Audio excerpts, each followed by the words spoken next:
Congressional District last week, the President made a very powerful statement calling for an end to so-called conversion therapy. He was prompted by a massive petition of over 120,000 Americans united, calling for an end to this destructive practice that harms children and families across the country. Now, I want to be absolutely clear. Being transgender, gay, lesbian, bisexual is not a disease, nor does it require any curing for being a mental illness. This backward view has been rejected for more than 40 years as scientifically invalid by the American Psychiatric Association and many other mental health groups. Unfortunately, some mental health practitioners, religious groups, and others continue to promise the impossible and undesirable, turning people ex-gay. Let's call these practices what they are: mental and physical torture. While families may believe that their services are helping or even saving their child, what these groups do not tell you are their painful methodologies or the tragic results. One example, a child is forced to put blocks of ice on his hands while he looks at pictures of men holding hands, only to be given relief from pain if he pleads to see pictures of a man and woman holding hands.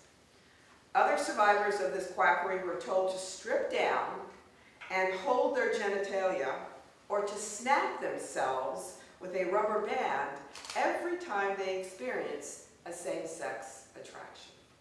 These practices have been rejected by every mainstream mental health association as neither safe nor effective. When children undergo these so-called treatments, they don't come home from sessions ex-gay.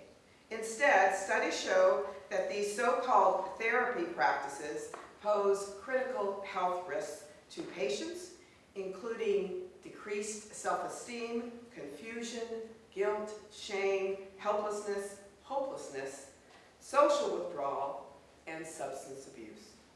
The statistics are frightening. Conversion therapy patients are 6 times more likely than their untreated LGBT peers to report depression and 8 times more likely to attempt suicide. You don't see these numbers on pamphlets professing to pray the gay away. Despite the facts, this multi-million-dollar industry continues to prey on fearful parents around the country. Parents believe they are doing what is best for their child's welfare, but they don't know that reparative therapists are nothing more than snake oil salesmen, and that snake oil can have deadly and tragic consequences. Child victims of these techniques aren't cured. Many commit suicide, and those who do survive are scarred for life. California, New Jersey, and Washington, D.C. have already passed laws prohibiting state-licensed mental health professionals from engaging minors in conversion therapies. 15 other states have similar legislation currently pending. I've taken the first federal action by introducing the SHOK resolution, urging every state in the country to follow suit and protect children from these harmful and tragic practices. So far, we have 31 original co-sponsors, and I'm encouraging my colleagues to sign on to this resolution as well. I'm joined now by Senator Booker, who will be carrying the companion legislation in the Senate. I'm also looking at other ways to ban this practice at the federal level, whether through changes in coding practices in Medicaid or cutting off other federal funding that could be used for this discredited practice. I'm proud to introduce this resolution supported by the Human Rights Campaign, the National Center for Lesbian Rights, the Trevor Project, and PFLAG National. We will hear from some of these organizations later, but first I'm honored to introduce to you Sam Britton. Sam is a survivor of conversion therapy and an outspoken advocate against the practice. His experience is chilling, and it is, in fact, an example of how destructive these practices really are. Sam?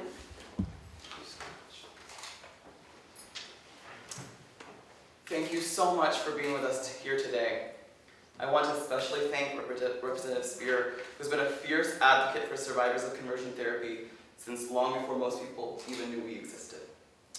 My name is Samuel Brinton, and I'm a survivor of conversion therapy, a set of dangerous and discredited practices that falsely claim to be able to change a person's sexual orientation or gender identity.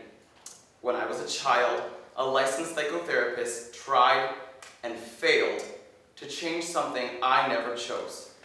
I am here as a survivor, as well as the co-chair of the National Center for Lesbian Rights Born Perfect Advisory Committee campaign, to request your help in ending this cruel, inhuman, and degrading practice. When I was 10, my parents took me to a conversion therapist who promised that he could make me straight. The therapist told me that I was sick, that God hated me, and that the government had exterminated all other gay people. I believed him. But hard as I tried to change, I couldn't. Then the physical abuse began. He tied down my hands and placed ice on them while showing me erotic pictures of men. He wrapped my hands in hot coils, stuck needles in my fingers, shocked me with electricity. Through all of this, I remained gay, but became suicidal. One terrible day, I found myself on the roof of my apartment building, looking down. In that moment, I realized I could end it all by simply telling my family that the therapy had worked. I learned to lie, and through that, survived. But surviving is no way to live. I survived for years. It wasn't until college that I was able to come out and begin my life being who I am. Once I finally started living truthfully, everything got better. I threw myself into school extracurricular activities and advocacy. This year, I graduated from Massachusetts Institute of Technology with dual degrees in nuclear engineering and technology policy. I now serve as a clean energy fellow doing nuclear advocacy here in Washington, D.C. I'm living proof that what conversion therapy can destroy, self-acceptance can save. Today I know who I am. I am strong in my faith, and I am strong in my identity. And I know that I can't change what I never chose. My story is severe, but it's not unique. A 2009 report by the American Psychological Association cited a resurgence of conversion therapy, including aversive and conditioning methods like the ones used on me. It is still common to bribe or discipline children out of gender non-conforming behaviors, have them snap rubber bands around their wrists, or pressure them to attribute their LGBT identity to repressed memories of sexual abuse, whether those memories exist or not. But what I want to leave you here today understanding is that, as horrifying as they can be, the worst part of conversion therapy isn't the techniques these therapists use. It's the goals they use them for. Talk therapy, based on shaming children for who they are and blaming them for what they cannot change, is just as devastating as the brutal methods that make the headlines. What all these practices have in common is that they are all based on the false premise that being LGBT is a disease. They have all been condemned by every major medical and mental health association in the country. And they have all been linked to depression, substance abuse, and, as we are all too well aware, suicide. Experts estimate that as many as 1 in 3 lesbian, gay, bisexual, or transgender people in the United States were subjected to conversion therapy as youth. Because these practices have no scientific basis, provide no benefits, and carry such high risks, every one of our organizations have issued policy statements warning that these practices create, rather than cure, physical and mental health issues. Even the United Nations Committee Against Torture has pressured the United States to address the recent resurgence in conversion therapy, and just a few months ago, New Jersey's court concluded that professional claims that being LGBT is a curable mental disorder constitute consumer fraud. But while 2 states and the District of Columbia have restricted conversion therapy on children, it remains unregulated throughout most of the country. I am here today to ask for your help. We are at a critical moment in the fight to end conversion therapy. We cannot stop now. The historic statements from the White House and the Surgeon General last week were just the beginning. The SHOK resolution Representative Speier is so boldly introducing this morning is just the beginning. Today, we have an unprecedented platform to educate our fellow Americans and the responsibility to use it. Today, survivors all across the country have been given a voice, and we will never be silenced again. But we can't do it alone. With your help, we can reach every mental health professional and faith leader in this country, every well-meaning parent concerned for the future of their LGBT child, and every kid like me out there who thinks they're alone in the world. Together, thanks to Representative Speier, President Obama, and every person here in this room today, we can create a world where every child, no matter their sexual orientation or gender identity, know they were born perfect. Thank you. Now, that was a profound statement. Thank you. Thank you very much. Next, we have David Stacy from the Human Rights Campaign. Hi, David.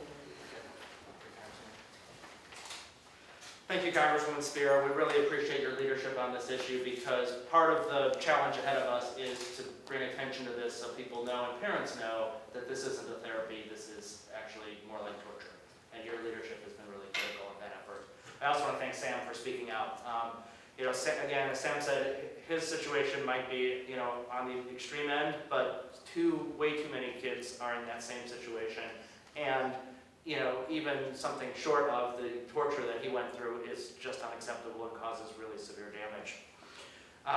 HRC is